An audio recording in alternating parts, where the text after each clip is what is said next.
The UAE has a very dry and harsh environment, so as one can imagine, it can make it very difficult to produce food locally. Therefore, they rely heavily on imports to satisfy food consumption needs, with around 80% of food being imported. At the same time, it is a very high seafood consuming society. The average UAE resident eats around 28 kilos of seafood a year.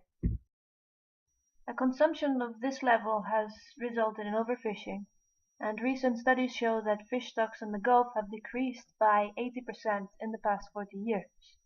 So, like other food items, demand for seafood is also being met by imports. In 2013, 73,000 tons of fish were caught. 24,000 of this was exported, mostly to Asian countries. On the other hand, in that same year, 184,000 tons was imported, with 20,000 of that re-exported to other Arab and Asian countries.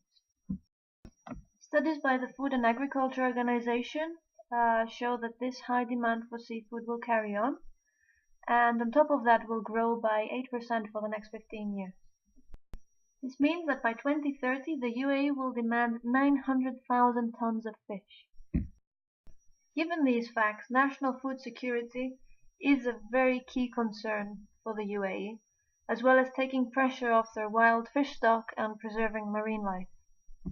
A solution to these two concerns would be the development of a solid aquaculture industry.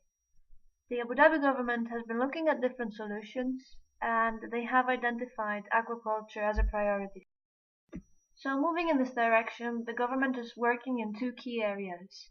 One of these is by developing the policies and regulations for the aquaculture industry, and another is through having established facilities with laboratories and hatcheries, which on one hand are there to help the farms get started by providing high quality fingerlings, and on the other hand by releasing fish into the sea to replenish stocks.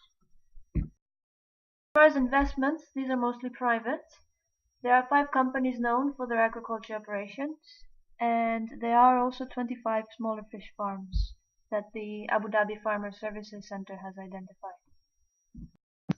Norwegian companies in this industry have fantastic expertise in all aspects of establishing a fish farm and operating a fish farm, whereas for the Emirates this is a relatively new sector, and looking at all this movement, you can see there's plenty of room for development, so this is really something to explore further, keep an eye out on it, and get in there at the start.